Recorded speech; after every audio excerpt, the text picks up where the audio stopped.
आचार्य जी से मिलने के लिए संपर्क करें।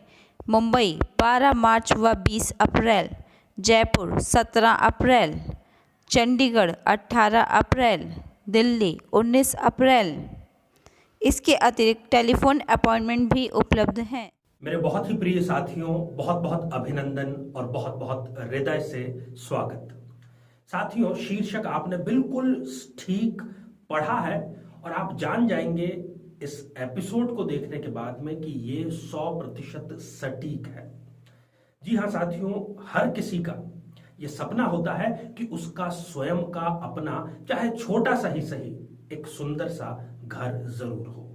कब मंगल इस सपने पर पानी फेर सकता है और उसका उपाय क्या है, इन दोनों पर चर्चा करेंगे। इससे पहले एक बेहद जरूरी सूचना कि हम हमारे प्रत्येक एपिसोड के अंत में किसी न किसी जातक के एक प्रश्न का उत्तर देते हैं, जो कि प्रश्न हमें कमेंट के माध्यम से प्राप्त होते हैं आप लोगों के ही द्वारा। तो आप अंत तक हमारे साथ में अवश्य बने रहिए। साथियों, ये सीरीज, ये श्रृंखला जारी है मंगल पर विशेष तौर पर, और मंगल को लेकर के एक जो डर, एक भय का वातावरण है, उसको सामान्य लोगों तक ले जाकर के उस भय को बिल्कुल वैज्ञानिक तरीके से दूर करने का हमारा ये उद्देश्य है। साथियों, जन्म कुंडली के माध्यम से हम इसको जानेंगे। तो बिना देरी किए हम आ जाते हैं जन्म कुंडली पर। साथियों, ये जो जन्म कुंडली का चौथा भाव है, जहां पर कि मंगल लिखा हुआ है, ये चौथा भाव सुख भाव है, और खास तौर पर ये सुख है अपने स्वयं के घर का। अब ध्यान से सुनने की बात यह है कि यदि इस स्थान पर मंगल बैठा हुआ है, इस स्थान पर बैठा हुआ जिस किसी के भी कुंडली में है, यदि वो व्यक्ति ऐसे किसी व्यक्ति से विवाह करता है जिसका कि नॉन मंगलिक है या जिसके पास की कुंडली नहीं है, तब ये निश्चित जानिए कि वो दोनों ताउम्र अपने घर के या अपने घर के सुख के लिए तरसेंगे। जिन कुंडलियों पर हमने चर्चा की है, जिन कुंडलियों को हमने इस विश्लेषण का आधार बताया है, उसमें से 7 संक्षेप में मैं आपको घटनाएं बतलाना चाहूंगा जो कि विशुद्ध रूप से सच्ची घटनाएं हैं। एक व्यक्ति जिसने कि अपने बहुत बड़े सपनों को तिलांजलि देते हुए, गाड़ी ना खरीद करके, शौक पूरे ना करके, एक एक पैसा जोड़ा और घर का निर्माण किया, और यह सोच करके किया कि अपने घर में वो चैन की सांस लेंगे। जैसे ही उनके घर का सपना पूरा हुआ, नवीन घर उन्होंने खरीदा, उनका स्थानांतरण किसी दूसरी जगह पर हो गया, और बाद में जाकर के उनको कभी भी अपने बनाए घर में रहने का मौका ही नहीं मिला, और अंत में किसी कारण से उनको वो अपना घर बेचना पड़ गया। उनकी कुंडली में यही स्थिति थी। दूसरे व्यक्ति जिन्होंने विवाह किया, और विवाह के बाद में जब बंटवारा होता है पैतृक संपत्ति का, तो पैतृक संपत्ति में से उन्हें उनका घर नहीं मिला, दूसरी चीजें, चाहे वो जायदाद हो, भूमि हो, सोना हो, वो सारी चीजें मिल गई, पर उनको भी घर से वंचित हो जाना पड़ा। उनकी कुंडली में भी यही स्थिति थी, उन्होंने भी यही कार्य किया था। तीसरी स्थिति, एक ऐसे जजमान जो कि पैसों से पर्याप्त उनका पैसा है, विदेश यात्राएं नियमित रूप से करते हैं, लोगों तक को वो घर दिला चुके हैं, परंतु खुद अभी भी किराए के मकान में रहते हैं।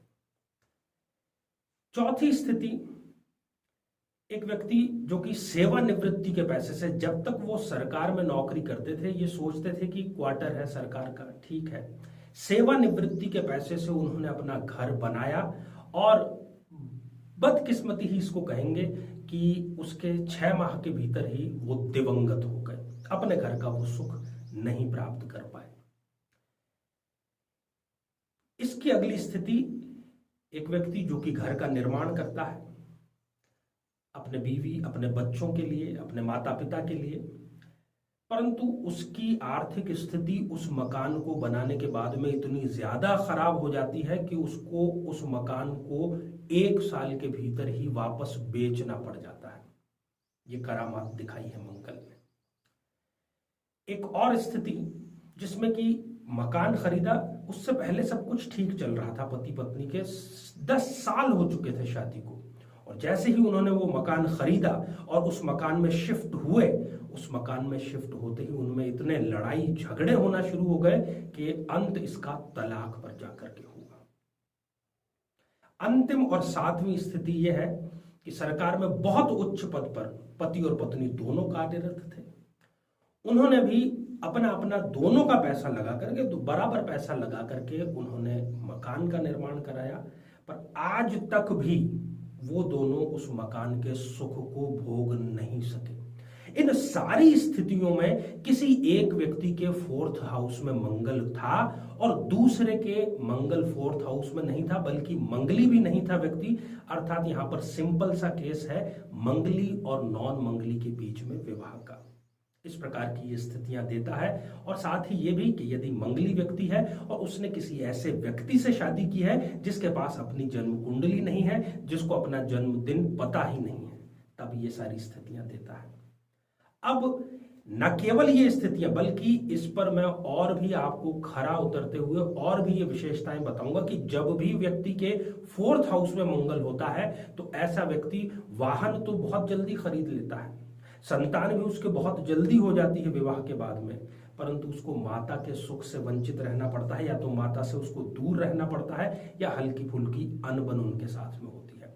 ऐसा व्यक्ति घर में रहना कम पसंद करता है, बाहर रहना, घूमना फिरना उसको बहुत ज्यादा पसंद होता है। अपने ही कुटुंब, अपने ही परिवार के व्यक्तियों से उसको किसी न किसी प्रकार से कोई द्वेष, कोई बैर जरूर होता है। कामुक भी ऐसा व्यक्ति हो जाता है जब भी मंगल की दशा या अंतरदशा होती है, और किसी न किसी प्रकार के नशे का सेवन भी वो व्यक्ति करता है। साथियों, ये एपिसोड बनाने का विशुद्ध और बिल्कुल सात्विक उद्देश्य ये है आप लोगों को सावधान करना। यदि ऐसी स्थिति है तो बिना पूर्ण रूप से, सही विद्वान से कुंडली मिलाए बिना विवाह नहीं करना है। यदि ऐसा किया है तो आप खुद अपने पैर पर कुल्हाड़ी मारने का कार्य कर रहे हैं। और यदि ऐसी स्थिति है और आप चाहते हैं कि आपका मकान शीघ्र हो, आप सपरिवार उसमें न केवल जाएं बल्कि ताउम्र शांतिपूर्वक वहां पर जीवन व्यतीत करें, तो एक मेरा कहना जरूर मानिए। किसी भी मंगलवार को आप पति पत्नी हैं, जो पति है वो अपनी पत्नी को चांदी का एक कड़ा दे, जिसको उन्हें बाएं हाथ में, अपने उल्टे हाथ में पहनना चाहिए। और ठीक उसी समय उनको, अर्थात स्त्री को अपने पति को एक तांबे का कड़ा देना चाहिए, जो कि वो अपने राइट हैंड, मतलब सीधे हाथ में उसको धारण करें। साथियों, आप देखेंगे कि मकान बनने में जितनी भी परेशानियां आ रही वो सारी दूर होगी, बल्कि यदि आप अपने मकान में रहते भी हैं तो वहां पर सुख समृद्धि का वास होना प्रारंभ हो जाएगा। तो मैं समझता हूं कि आप इसका न केवल स्वयं लाभ उठाएंगे बल्कि अपने लोगों तक इसको जरूर पहुंचाएंगे। अब हम बढ़ते हैं आज के हमारे कमेंट के चरण की ओर। आज हमने कमेंट शामिल किया है पूनम सिंह जी का, जो कि हमें मिला है मेरठ उत्तर प्रदेश से। पूनम जी, आपने 2 प्रश्न किए हैं। एक तो कि आपका दूसरा विवाह कब होगा, और दूसरा सरकारी नौकरी आपकी कब लगेगी। जहां तक दूसरे विवाह का प्रश्न है, आपका जो दूसरा विवाह है वो अगस्त 2020 के बाद में होगा जरूर, इसलिए निराश होने की जरूरत नहीं है। शनि की जब आपको अंतरदशा आएगी तब वो आपको द्वितीय विवाह में मदद करेगी। सरकारी नौकरी के योग आपकी कुंडली में बहुत कम है। उपाय मैं आपको दोनों के लिए ही, अपने पर्सनल लाइफ और प्रोफेशनल लाइफ दोनों के लिए बतला रहा हूं, वो 100% आपके लिए कारगर होगा। सबसे पहले तो आपको माता को अपना इष्ट मानना प्रारंभ कर देना। किसी भी प्रकार की जो माता के रूप है, आप उनको अपना इष्ट देव मानिए, और 7 शुक्रवार तक लगातार किसी भी माता के मंदिर में आपको चुनरी और सिंदूर की भेंट चढ़ानी चाहिए।